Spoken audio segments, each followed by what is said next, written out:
So one of my YouTube shorts has on a standing start has been getting more views. And the funny thing is the YouTube video short I made 2 years ago, almost 2 years ago, April 13th or something, in 2023.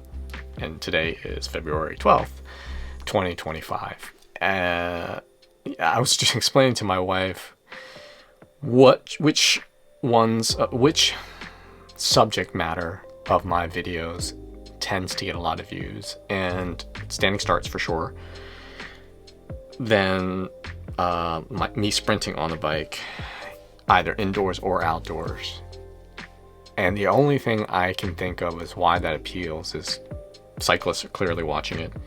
You can see the amount of effort I put into either the standing start or the sprinting, and people can relate to that. Maybe not exactly what I'm doing on a track bike, either indoors or out, but they can appreciate the amount of effort. That said, this standing start video that's almost 2 years old is getting traction, I think, because of searches. I had to drill down and figure out what the search term is. But that said, it's kind of interesting that it's getting traction again. And I'll have to go back, and I'm sure other standing start videos of mine are getting more views. And this is the thing. And the topic of this video is I was curious, because when I have been doing the standing start lately, meaning the last 2 years, especially the last year, I've noticed that I was being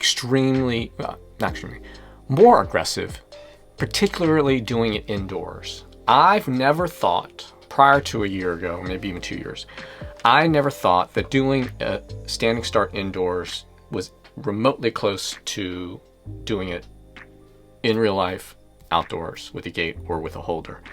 But I would still do them just to activate those muscles necessary for the standing start, and generating torque and so forth. But the mechanics just didn't feel right indoors. But something either clicked this past year, or the fact that I've got a different fitting bike. And one would argue, I would hope, it's a better fitting bike, but it's a massive bike. I'm 5'6", maybe 5'5" and a half, if I'm being honest, shrinking. But I'm riding a 60 centimeter top tube with 180 millimeter stem on 90 millimeter reach bars. But the thing is that there's no drop. There's hardly any drop between my hand position and my saddle. So I am stretched out, but not dropped down. So my triangle is very shallow. And as opposed to someone who's taller could ride the same bike, but they would have much more drop. That said, when people ask me, hey, Will, I want to get a Strom, which is what I ride, what size do you have? And then I tell them, and they're like, and these are experienced cyclists, because you wouldn't be riding a Strom if you weren't. And they're shocked. And I was like, well, bro, there's not that much drop. That said, that little bit of reach more, and honestly, from my VeloFlyer, it's a centimeter longer top tube, and I put on 2 centimeters, so it's about 3 centimeters longer. It's not that much in the scheme of things. It's not like a foot, but it's 1, 2, 3 centimeters longer. My bars are up a little bit higher, but that said, something in the last year, I've noticed that I am way more aggressive in my lean, especially indoors. I don't know, I can't explain why. I don't think it's the position. I think it's just the way I attack the motion. That said, and someone asked me a question about what gear I was using on that 2-year-old video, and I had to look at the little screen and kind of guess, and the person said 50 by 10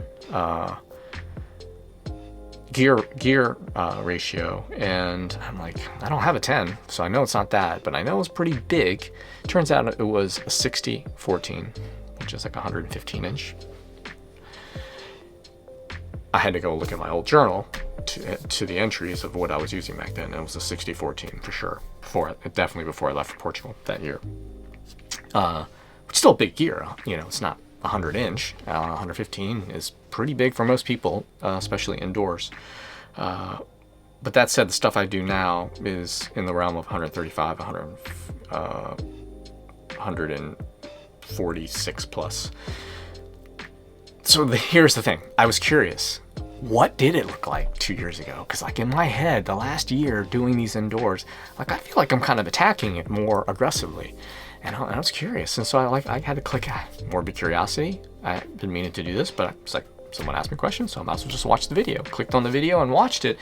And sure enough, like my recollection of how I've been doing standing starts indoors for years prior to like the last year or so, definitely I was putting in a lot of effort, but I just wasn't attacking it as hard. And so what I'm going to do now is replay. I made a remix short of me doing that original video from April 2023 and me doing it literally a couple days ago, and but with a gear that's 30 inches taller, not insignificant. And it's because of that bigger gear that I can attack it more. I think that is the reason why I am much more aggressive. Obviously, when I go to race, I am not going to use something that big. It's going to be substantially lower. And to that, I had a friend, Paralympian in Paris, an amazing pursuiter, and was asking me why I was doing it in such a large gear and the benefit of it. And it was a question as opposed to criticism. And I said, it's like, well, when I do it on such a large gear, when I switch to actual race gear or even dramatically lower, I just feel like a Superman. Same thing when you lift weights. Like you squat heavy, just do a bunch of 1 rep max or low rep efforts. When you switch to a much lighter weight or resistance, you feel like a Superman, and you retain the form because you're pushing less weight, you're pushing it faster with more power. And that's the same thing with what I've noticed using the large gear and the standing start. I can attack it more, get more aggressive with the positioning, with the effort, and I retain that when I drop it down to a smaller gear, as opposed to using a gear in this video, which I look at it and I get it up to RPM, I get the RPMs up pretty quickly, way more than I do obviously with 146 inch gear, but I'm attacking the much larger gear with much more vim and vigor. So what I'm going to do is just kind of replay this video, the original one, me doing it, and then the two superimposed or two side by side. So here we go. I take off, and the telling tale here is the position of my chest. Because of the angle, since it's not from the profile, it's from the front angle, you can see that how much more further I get when I use the much larger gear. Again, 3 centimeter longer reach. But I am really, really, really attacking it because I have this resistance to push against. Now here are the two side by side, and it's pretty stark. And what I'm looking at in these videos comparing is the position of my chest over the bike. It's really cool to kind of look at this too, because it's 2 years difference, and training methodology's changed a little bit, or actually to say it's progressed, and that's the larger gear.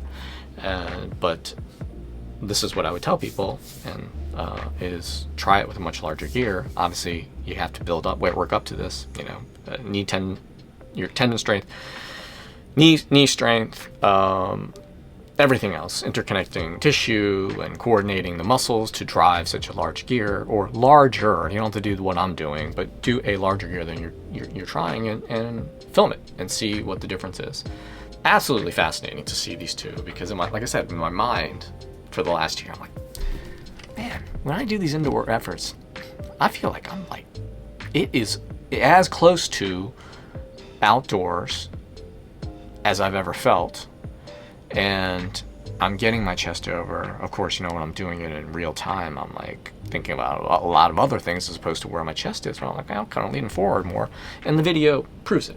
It totally proves it, because I just, when I finally sat down and watched it, I'm like, holy cow, dude, you totally, right now, are moving way more forward than you used to back then. Equal amount of effort, arguably, but less resistance to push against, and so forth. So,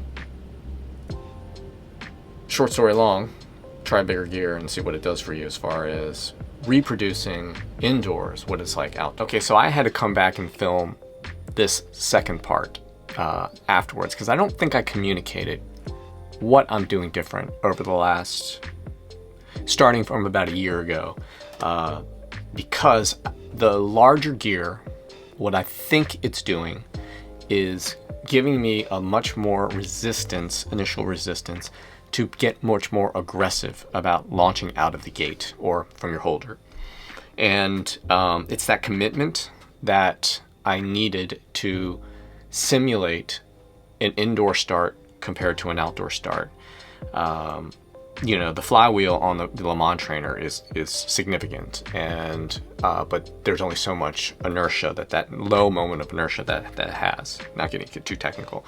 The resistance is compounded as it starts to spin with the fan, but you still have to have enough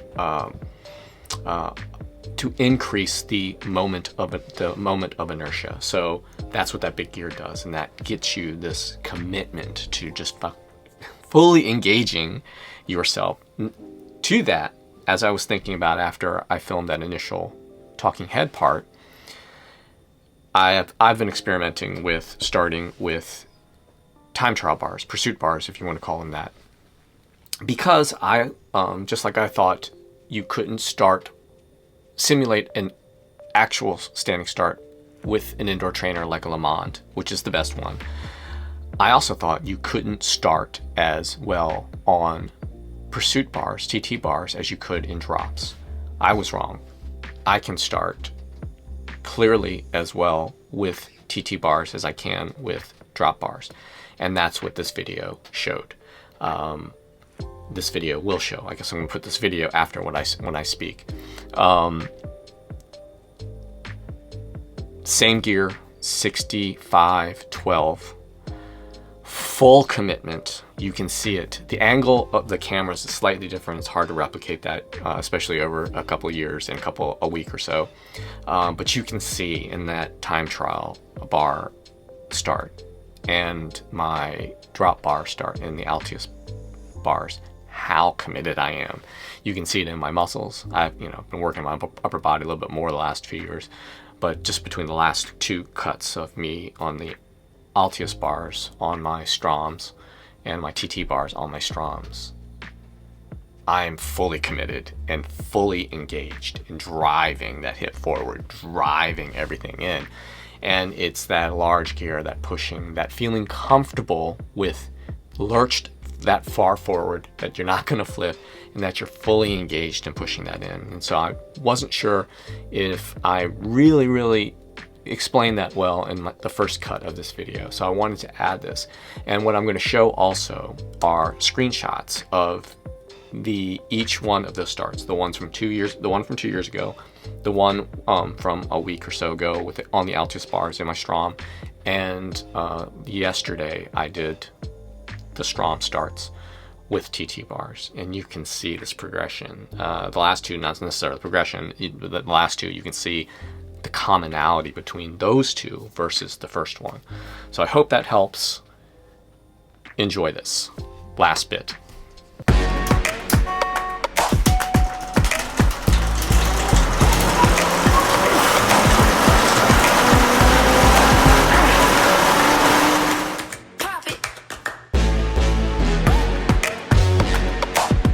Because now I totally changed my view on that. I like doing them indoors.